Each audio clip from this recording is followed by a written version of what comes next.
Certainly excited about getting into conference play this week against Texas State.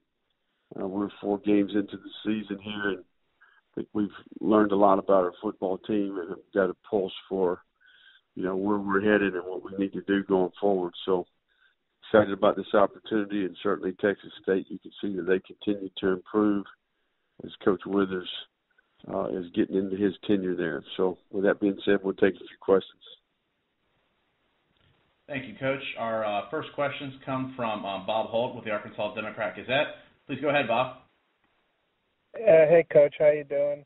I cover Arkansas, and they're playing Alabama this week, and I know you just played them. You're obviously familiar with the program from your time there. I was just wondering what you thought of Alabama in particular. It looks like their passing game's, more potent than ever. Well, there's no question that, what you're going to experience this weekend is a product of a lot of people's hard work.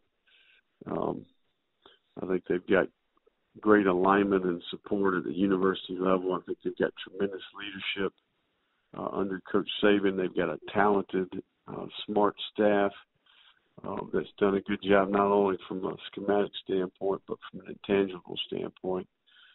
They're explosive on offense, and they're big and physical and fast on defense. It's something that's getting overlooked is their special teams production, in particular in the return game. But it's a big, fast, physical team that's playing with lots of precision right now, and certainly on offense, they're as good as they've been in a long time with a quarterback and the complement of all the skill players that they have. And, there's been a lot of coaching turnover there because people always want to hire Coach Saban's assistants like yourself. I think he has 6 or 7 new assistants this year, but, the team doesn't seem to be taking a dip at all. It looks better than ever. What do you think is the key to the high coaching turnover, but it doesn't seem to affect the success level? Well, it's consistency and routine. You don't come in and do it your way. You do it Coach Saban's way. And I think the mainstays there, the strength coach Scott Cochran, the athletic trainer Jeff Allen, obviously they're able to keep some continuity because of the layers that they have within the organization. There's still lots of familiar faces around there. And I think Coach does a good job of, developing young coaches with some of the programs that he has in place, quality control opportunities, internship opportunities. So he's able to go hire someone that's familiar with his way. And certainly some of the guys that he's hired on his current staff have experience with coaching in the past, and there's some common relationships there. So it's not necessarily the full-time coaches as much as it is the entire organization and all the different people that touch the players and have an opportunity to impact the team. If I could just ask one more real quick, just your take on Tua. He's putting up unbelievable stats. What was your take after seeing him in person? Well, just uncanny accuracy, and touch on the ball, really can throw in all kind of different onslaughts. He's got the ability to move in the pocket. He's got great poise in the pocket. He can extend the play. He's a good athlete. And I think, the big thing for him is he's got tremendous skill around him. He's got guys getting open, winning matchups, a lot of precision in their routes relative to when they're playing against zone. So, and don't overlook the offensive line and the pass protection that they're getting, So they're firing on all cylinders. If you were just, it looks like they ordered their offensive players out of the catalog.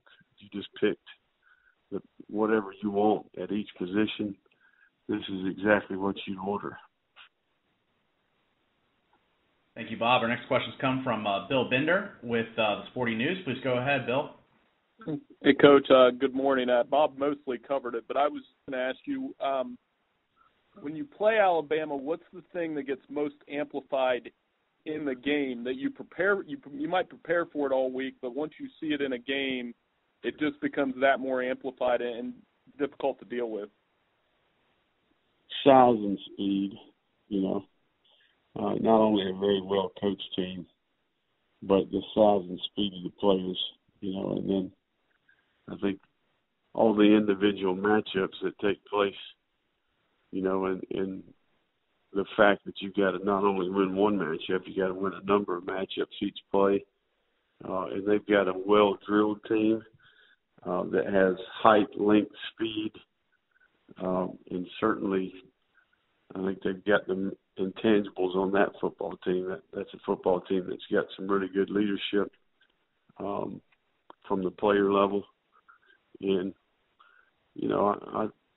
I think being on the other side, you can see that, all the hard work pays off. It's not necessarily 1 week or 1 day or 1 month or even a year. It's multiple years worth of doing things the right way. It's a compound effect. So they're doing a lot of things the right way there, and certainly I've got a tremendous amount of respect for what Coach has accomplished, what he is accomplishing, and what he'll accomplish in the future, because it's not slowing down anytime soon.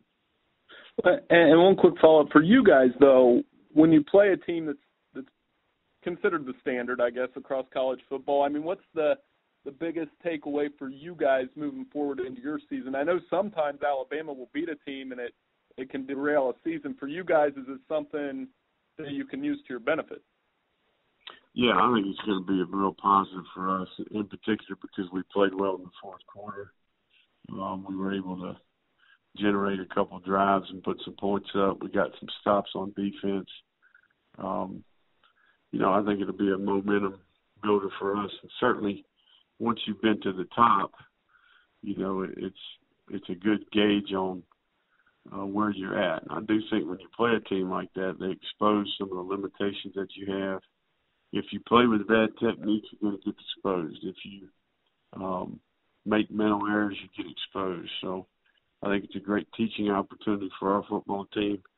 The margin of error and the precision that you've got to execute with to beat a team like that really opens your eyes to what is really required to play winning football and play at championship football level.